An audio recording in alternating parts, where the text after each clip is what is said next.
শীৰ্ষক অনুষ্ঠানৰ উদ্বোধনী ভাষণ দিছে প্ৰধানমন্ত্ৰী নৰেন্দ্ৰ মোদীয়ে। পোনপটীয়া সম্প্ৰচাৰ আগবঢ়াম। उस समय जो दो सबसे बड़े सवाल थे वो यही थे कि क्या हमारी शिक्षा व्यवस्था हमारे युवाओं को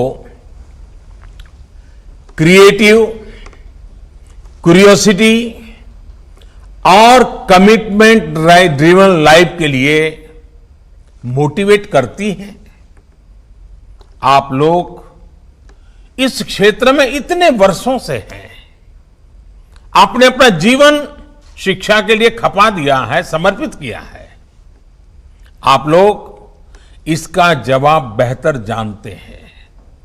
साथियों, हमारे सामने दूसरा सवाल था कि क्या हमारी शिक्षा व्यवस्था हमारे युवाओं को एम्पावर करती है, देश में एक एम्पावर्ड सोसाइटी के निर्माण में मदद करती हैं।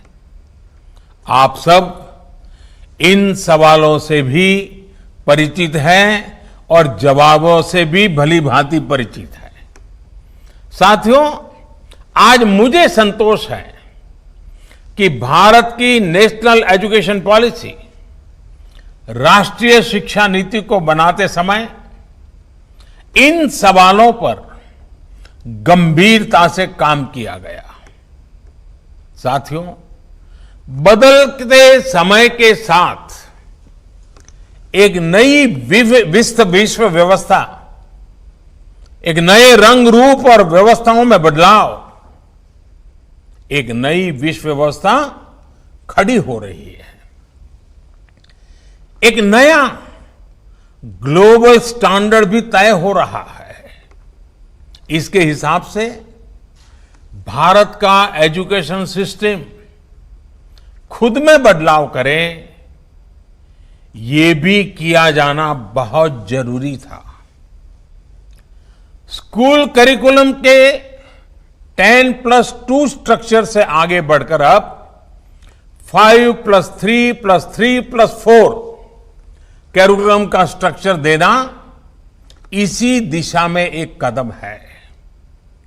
हमें अपने स्टूडेंट्स को ग्लोबल सिटीजन भी बनाना है और इसका भी ध्यान रखना है कि वे ग्लोबल सिटीजन तो बने, लेकिन साथ साथ अपनी जड़ों से भी जुड़े रहें। जड़ से लेकर के जग तक, मनुष्य से मानवता तक, अतीत से आधुनिकता तक सभी बिंदुओं का समावेश करते हुए इस राष्ट्रीय शिक्षा नीति का स्वरूप तय किया गया है। साथियों, इस बात में कोई विवाद नहीं है कि बच्चों के घर की बोली और स्कूल में पढ़ाई की भाषा एक ही होने से बच्चों के सीखने की गति बेहतर होती है। ये एक बहुत बड़ी वजह है जिसकी वजह से जहां तक संभव हो 5th क्लास तक बच्चों को उनकी मातृभाषा में ही पढ़ाने पर सहमति दी गई है। इससे बच्चों को और बच्चों की नींव तो मजबूत होगी ही, उनके आगे की पढ़ाई के लिए भी उनका बेस और मजबूत होगा। साथियों, अभी तक जो हमारी शिक्षा व्यवस्था है उसमें व्हाट टू थिंक, मैं बहुत जिम्मेवारी से बोल रहा हूं, व्हाट टू थिंक पर फोकस रहा है, जबकि इस शिक्षा नीति में हाउ टू थिंक उस पर बल दिया जा रहा है। यह मैं इसलिए कह रहा हूं कि आज जिस दौर में हम, और यह दौर ऐसा है जहां इंफॉर्मेशन और कंटेंट की कोई कमी नहीं है, एक प्रकार से बाढ़ आई हुई है। हर प्रकार की जानकारी आपके मोबाइल फोन पर अवेलेबल है।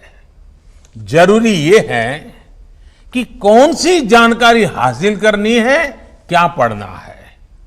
इस बात को ध्यान में रखकर ही राष्ट्रीय शिक्षा नीति में प्रयास किया गया है कि जो पढ़ाई के लिए लंबा चौड़ा सिलेबस होता है, ढेर सारी किताबें होती हैं, उसकी अनिवार्यता को कम किया जाए।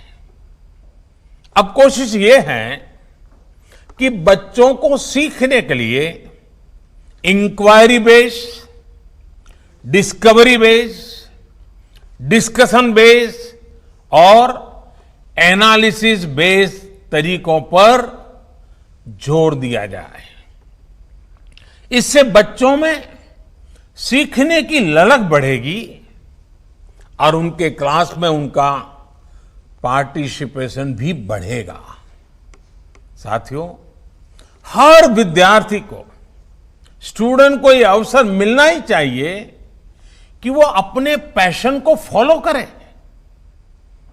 वो अपनी सुविधा और जरूरत के हिसाब से किसी डिग्री या कोई कोर्स को फॉलो कर सके और अगर उसका मन करे तो वो छोड़ भी सके। अक्सर ऐसा होता है कि कोई कोर्स करने के बाद स्टूडेंट जब जॉब के लिए जाता है तो उसे पता चलता है कि जो उसने पढ़ा है वो जॉब की रिक्वायरमेंट को पूरा नहीं करता। कई स्टूडेंट को अलग अलग वजहों के से बीच में ही कोर्स छोड़कर जॉब करनी पड़ती है। ऐसे सभी स्टूडेंट्स की जरूरतों का ख्याल रखते हुए मल्टीपल एंट्री एग्जिट का ऑप्शन दिया गया है। अब स्टूडेंट वापस अपने कोर्स से जुड़कर अपनी जॉब रिक्वायरमेंट के हिसाब से ज्यादा इफेक्टिव तरीके से पढ़ाई कर सकता है, लर्न कर सकता है। इसका एक और एस्पेक्ट है, जब स्टूडेंट्स को यह भी स्वतंत्रता होगी कि अगर वो कोई कोर्स बीच में छोड़कर दूसरे कोर्स में प्रवेश लेना चाहे तो वो कर सकते हैं। इसके लिए वो पहले कोर्स से एक निश्चित समय तक ब्रेक ले सकते हैं और दूसरा कोर्स ज्वाइन कर सकते हैं। हायर एजुकेशन को स्ट्रीम से मुक्त करने, मल्टीपल एंट्री और एग्जिट क्रेडिट बैंक के पीछे यही एक बहुत लंबे दूर की सोच के साथ हम आगे आए हैं। हम उस एरा की तरफ बढ़ रहे हैं जहां कोई व्यक्ति जीवन भर किसी एक प्रोफेशन में ही नहीं टिका रहेगा। बदलाव निश्चित है, मान के चलिए, और इसके लिए उसे निरंतर खुद को रीस्किल और अपस्किल करते रहना ही होगा। नेशनल एजुकेशन पॉलिसी, राष्ट्रीय शिक्षा नीति में इसका भी बारीकी से ध्यान रखा गया है। साथियों, किसी भी देश के विकास में एक बड़ी भूमिका रहती है समाज के हर तबके की गरिमा, उसकी डिग्निटी। समाज का कोई व्यक्ति कोई भी काम करता हो, कोई निम्न नहीं होता है। हमें ये सोचना चाहिए कि भारत जैसे सांस्कृतिक रूप से समृद्ध रहे देश में ये बुराई कहां से आई?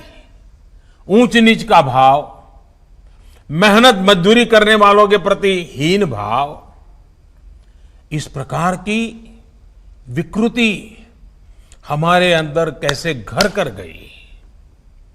इसकी एक बड़ी वजह रही है कि हमारी एजुकेशन का समाज के इस तबके के साथ एक डिस्कनेक्ट रहा।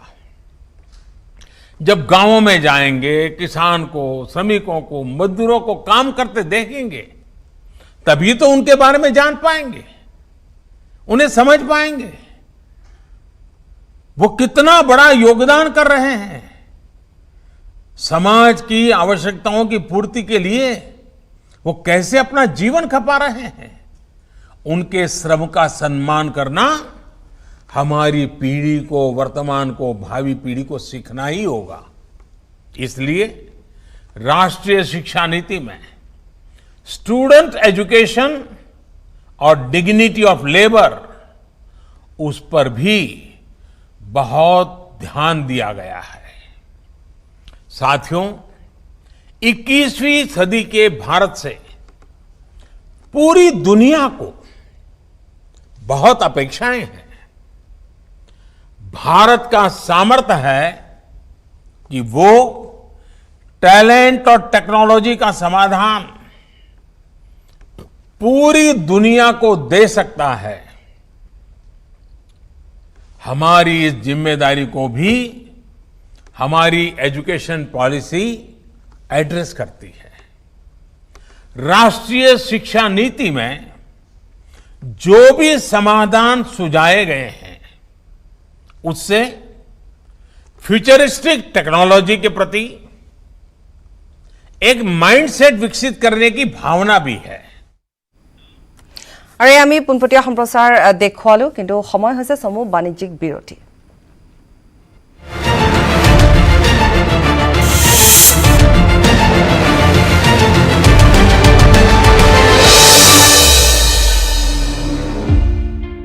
নিউজ হেডলাইন আগবঢ়াইছে